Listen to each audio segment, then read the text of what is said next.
নমস্কার বন্ধুরা, সুতোপাস ওয়ার্ল্ডে সবাইকে স্বাগত জানাই। আশা করি সবাই ভালো আছেন।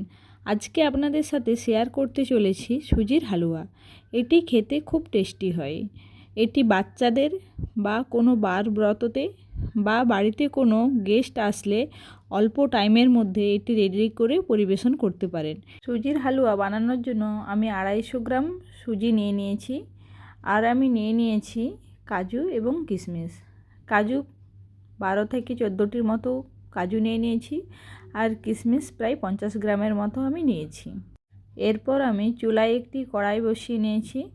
তো তারপর ওর মধ্যে 1 চামচের মতো সাদা তেল দিয়ে দিয়েছি। তো তেলটি গরম হয়ে উঠলেই আমি কিশমিশগুলোকে দিয়ে দেব ভেজে নেওয়ার জন্য। তো আমি আঁচটি কখনোই হাই আঁচে রাখবো না, কারণ কিশমিশগুলো পুড়ে যেতে পারে। তো তার জন্য আমি মিডিয়াম আঁচে কিশমিশগুলোকে ভালো করে ভেজে নিয়েছি। তো আমার কিশমিশ ভাজা হয়ে গেছে, আমি একটি পাত্রে তুলে নিয়েছি। এরপর আমি ওই কড়াইয়ের মধ্যে কাজু বাদামগুলোকে দুখাদি করে তেলের মধ্যে অল্প করে ভেজে নিচ্ছি, কারণ কাজু বাদামগুলোকেও ভেজে নিলে এর টেস্টটা অনেক বেশি ভালো হয়। তো আমি মিডিয়াম আঁচে এই বাদামগুলিকেও আমি ভেজে নিচ্ছি। তো আমার বাদামগুলো ভাজা হয়ে গেছে। এরপর ওই কড়াইয়ের মধ্যেই আমি 1 চামচের মতো ঘি নিয়ে নিয়েছি।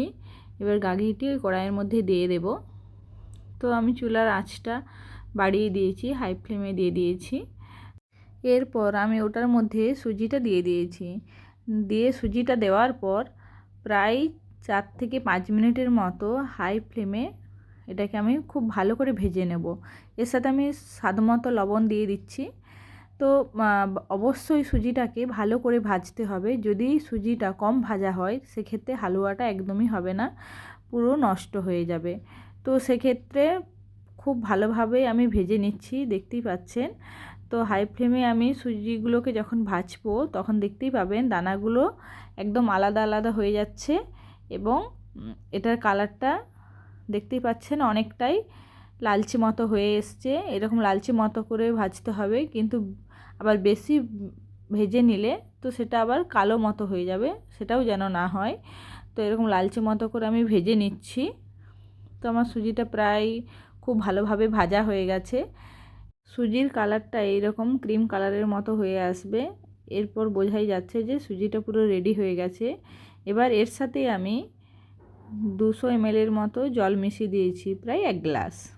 তো বেশি জল দেওয়া চলবে না, বেশি জল দিলে এটা হালুয়াটা হবে না। তো তাই পরিমাণ মতো 250 গ্রাম সুজির সাথে 200 ml জল এবং তার সাথে 100 গ্রাম আমি চিনি মিশিয়ে দিলাম। চিনিটা যে যার ইচ্ছে মতো স্বাদ মতো দিতে পারেন। তো কেউ যদি মিষ্টি কম খেতে পছন্দ করেন সেক্ষেত্রে কম চিনি দেবেন, আর যদি বেশি পছন্দ করেন তো একটু বেশি দেবেন। তো আবার যে কাজু আর কিশমিশগুলো আমি ভেজে রেখেছিলাম আগে থেকে, সেইগুলোও সুজির সাথে আমি অ্যাড করে দিলাম। তো এবার আঁচটি অবশ্যই মিডিয়াম আঁচে রাখবো। তো মিডিয়াম আঁচে এবার সব সময়ের জন্য এই সুজিটাকে নাড়তে হবে, যাতে নিচে না লেগে যায়। এইভাবে খুন্তির সাহায্যে বারবার সুজিটিকে নিচের দিক থেকে নেড়ে নেড়ে কড়াইয়ের মধ্যে চারদিকে মিলিয়ে দিতে হবে, যাতে এই হালুয়াটি খুব ঝরঝরে হতে পারে। এইভাবে মিডিয়াম আঁচে আমি খুন্তির সাহায্যে এইভাবে ভালো করে প্রায় 4 থেকে 5 মিনিটের মতো ভালো করে এটি রান্না করে নেব। তো আমি আরেকটা কথা এর মাঝখানে বলে দিই, তো সুজির হালুয়াতে পরিমাণ মতো জলটা অবশ্যই দিতে হবে, কারণ জল বেশি কম হয়ে গেলে হালুয়াটা হবে না। আর আঁচের দিকটাও নজর রাখতে হবে, কারণ আঁচটা কম কিংবা বেশি হলে সেক্ষেত্রে লেগে যাওয়ার চান্স থাকে। এইভাবে আমি প্রায় 4 থেকে 5 মিনিট ধরে ভালো করে এটা সুজির হালুয়াটা ভেজে নেব। দেখতেই পাচ্ছেন তো আমার অনেকটাই সুজির হালুয়াটা ঝরঝরে হয়ে উঠেছে। আগে যেরকম জলের মতো ছিল সেই জিনিসটা আর নেই। এইভাবে 4 থেকে 5 মিনিটের মতো খুন্তির সাহায্যে ভালো করে নেড়ে চেড়ে ভেজে নিলেই একদম রেডি সুজির হালুয়া। এই সুজির হালুয়াটি ঠান্ডা হয়ে গেলে আরও অনেক বেশি ঝরঝরে হয়ে যায়। দেখতেই পাচ্ছেন এটি খুব সুন্দর হয়েছে এবং ঝরঝরে টাইপের হয়েছে, খেতেও খুব টেস্টি হয়।